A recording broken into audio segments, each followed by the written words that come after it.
Why don't we do driven shooting in the UK?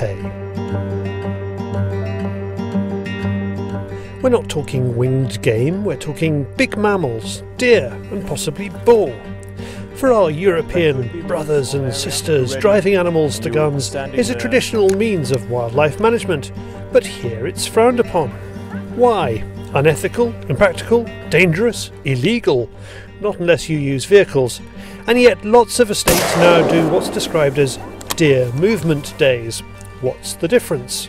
Not a lot probably, but with a growing number of UK hunters now proficient at driven rifle shooting, we want to see if driving deer, or moving deer, has a place in the UK.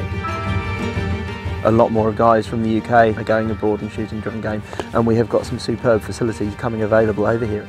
You know, I like the fact that we're now able to go out and train on our own soil. Helping us with that is Roy, an experienced driven shot. There's no way that I would ever advocate anybody going out and shooting moving game unless you have done a lot of training and a lot of practice beforehand, because otherwise it is just simply not ethical. We've always had a fundamental drive to go down the stalking route as an effective management tool for deer stalking, but where people are going to now find themselves in situations going abroad or maybe doing deer move days in the UK, then training is there, the training is available. He has partnered up with Aimpoint, which knows a thing or two about driven game. Daniel Adolfsson looks after a few European markets and has travelled from Sweden to take a Tikka T3X alongside Mr. Lupton. Our target species is Muntjac. They are tricky to manage in the woodland understory, so we reckon a suitable animal with which to test our theory.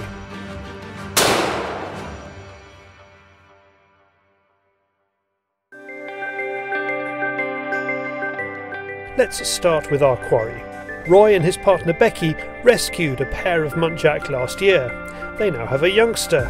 Over that time they've learned a great deal about this little deer. Daniel, on the other hand, has never seen one. This is Murray.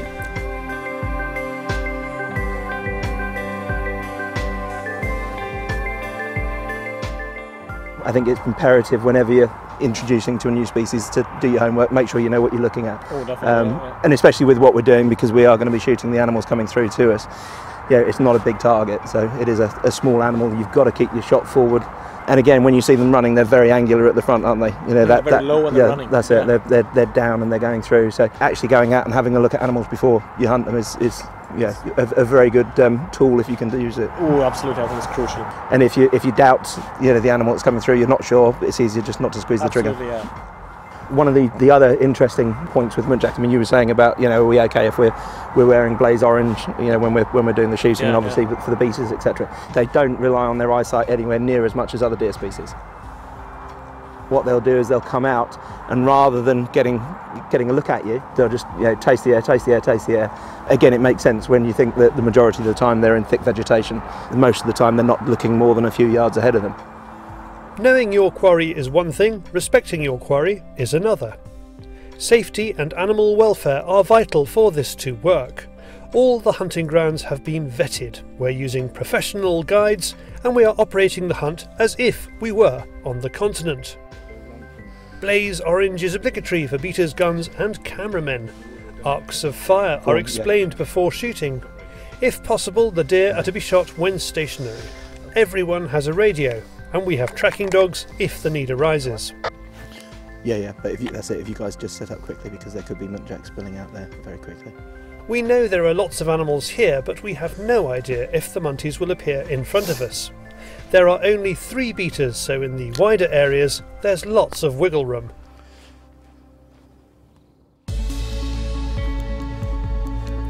Our first drive, or move, delivers some fallow standing beautifully broadside in front of Daniel. But they are not what we're after. Typical. Then we get a textbook moving shooting opportunity, and Daniel's shooting skills come to the fore. Our Swedish guest's first Muntjac is an animal running at 50 yards. I saw the Muntjac coming over because I was sort of looking over from where I was, and I saw it coming through. I was like, oh, he's in. Did you have any on your shot? No, nothing came through. But, sorry about that. No, we were. No, it's all right. No, that was superb watching that. That was brilliant. Yeah, perfect. No, that's good. It's. I'm happy that it went well as well. Yeah, no, that's it. But, no, congratulations on your first Muntjac. That is superb. Thank you. And I mean, that's an absolutely perfect coal doe as well. So you can see she's very heavy in the belly. Yeah. Yeah, so that is absolutely spot on. Yeah, so the chances of her having any dependent young out there is very minimal. So yeah, I mean, absolutely spot on. You couldn't you couldn't have got better than that. So again, I mean, you did well on that. What's that, 45, 50 yards on there? So yeah, it's about 45, 50. Yeah, which is absolutely perfect. Which is what we were planning on, wasn't it? They get really low when they start running. Yeah. No, that's it. They get triangular, don't they? They just head down and away they go. But beautiful little deer. Beautiful deer, absolutely. That's it. And even though it was a tiny target, you still got it well. That was absolutely perfect. It's that's with the both eyes open and no, that's spot on. Yeah, perfect. No, that is superb. I'm really, really tough for you. Thank you. No, it's. We just need to go get a few more. Practice. Yes. All right. Superb. Time for cake. Yeah. Come on. For most of the drives, Daniel and Roy stand side by side with their own arc of fire. The next drive gives Roy his first clear chance.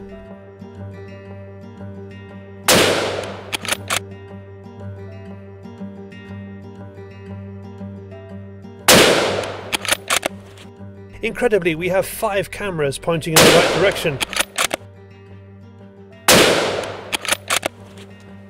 To make sure, Roy connects twice, but the first shot was a good one.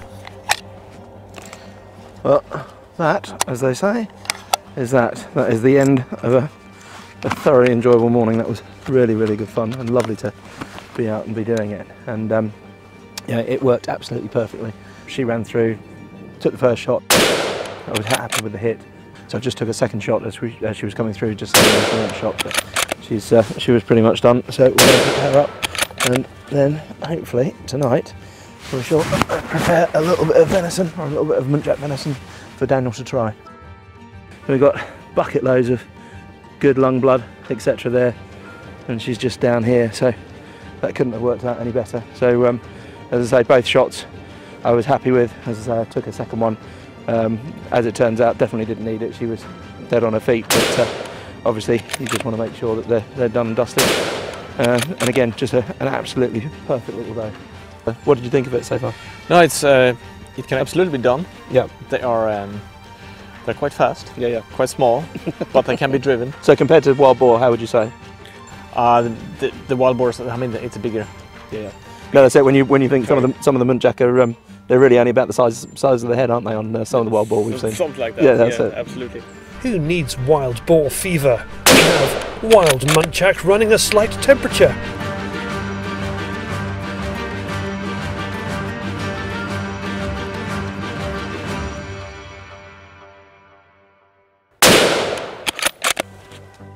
Okay, so coming out to do the driven shooting and the stalking, one of the rifles that I really like is the Sika T3, and we've got a couple of them in synthetic stainless, and they're absolutely superb for fitting the Aimpoint Micro H2 onto. But they're just a lovely, lovely short little rifle, and that combined with the Stalin mods as well works incredibly well. Out of the box accuracy for these things is just phenomenal. And again, I've used Seikos and Tikas pretty much all of my stalking career, and they've done the job, and they've certainly not failed us.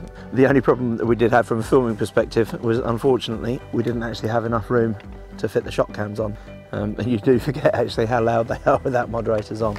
And both of these have been in 243, and we had the 70 grain and the 100 grains, and the accuracy again, just with that combination, has been superb. Day 2, and we are guests of Mike Eatley of Muntjac Stalking UK. Wonderful animals, yes. Wouldn't do without them. We have filmed here a few times, and we know this lovely wood holds lots of Muntjac, but will they be driven, or even moved? There's only one way to find out. Working out how many Muntjac you've got in a wood is very, very difficult. They're tricky. They're very tricky, they're very tricky. They won't be driven. They will be driven, but not in the direction that you want them. So if you've got this angle of fire here, we're going to go. First drive, nothing. The beaters are seeing Muntjac moving in front of them, but they're going back and around them. These woods are part of a pheasant shoot, so maybe the animals have seen all this before. However, the second drive offers chances to both Daniel and Roy. This time they are 50 yards apart on the same ride with strict instructions on the shot direction.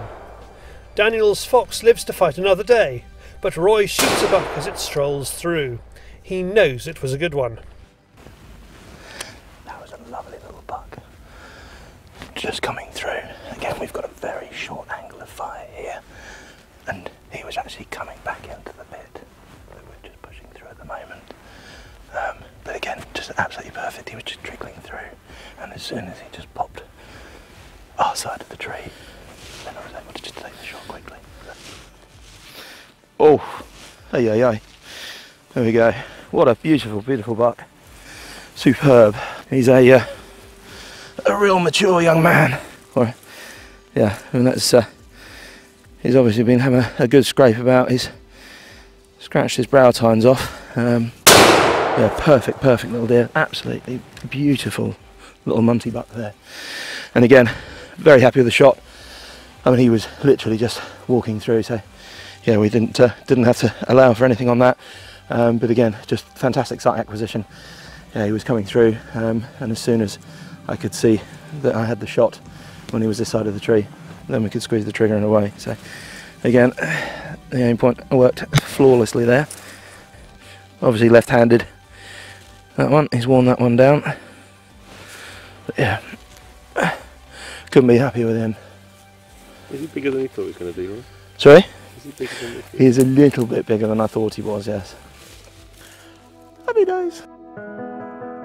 With wide rides and dense cover, this woodland is a lovely one to hunt in. Muntjac cross all the time as part of their daily routine, keeping us on our toes. We end day 2 with just the one beautiful buck and a few close calls. And there we have it. That is the end of 2 days of superb sport, and we've had some absolutely amazing experiences. And I'm sure Daniel's had a fantastic time as well, coming over and using the Aimpoint in anger over here. And again, it has proved incredibly effective for doing what we're doing in this sort of environment when you're working within close woodland. When the deer are coming through, it's giving you shot opportunities that you wouldn't have any other way. To our surprise, our hunting doesn't stop there. Our first estate, having now seen how well this has worked out, offers us the chance of shooting some troublesome Chinese water deer, which means a return visit. Typically, Chinese water deer are stalked in open fields. However, they do spend time in woodland. We have been told a few animals are now calling a large pheasant pen home, and the gamekeeper wants them gone, which means another chance to move a wood and hopefully the deer through.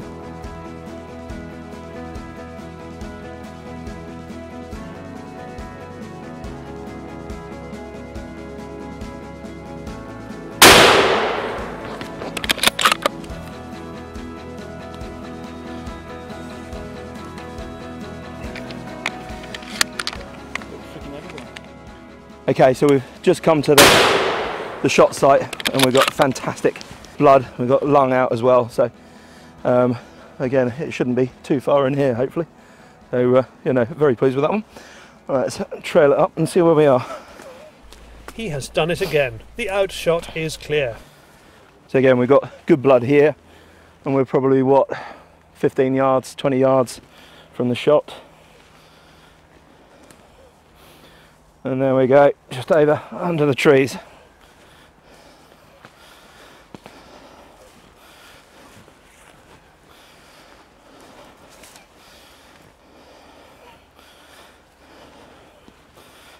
Excellent, absolutely perfect.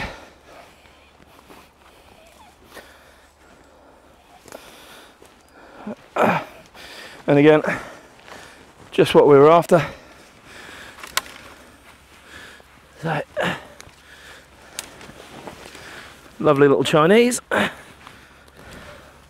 there we go, absolutely spot on with a shot.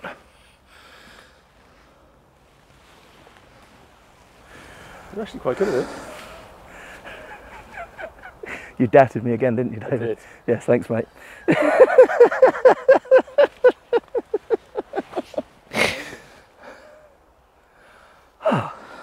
Superb.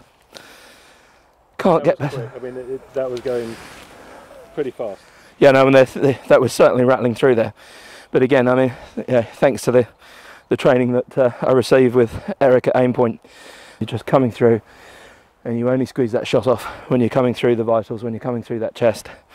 You know, again, it wasn't a far shot, so you didn't really need to overlead on that. Just straight through into the vitals, and down we go. And again, we've still only run 20-25 metres from the shot site. So spot on. Again, you know, exactly the same sort of reaction as you could expect from a stalk deer. With just a few hours left before we lose the light and Daniel misses a flight back to Sweden, he is offered a more traditional British stalk on a CWD. He is happy shooting with the red dot sight, and we emerge from a wood onto the field's edge.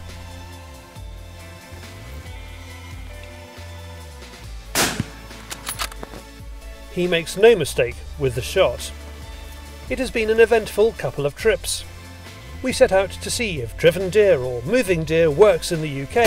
Why shouldn't it?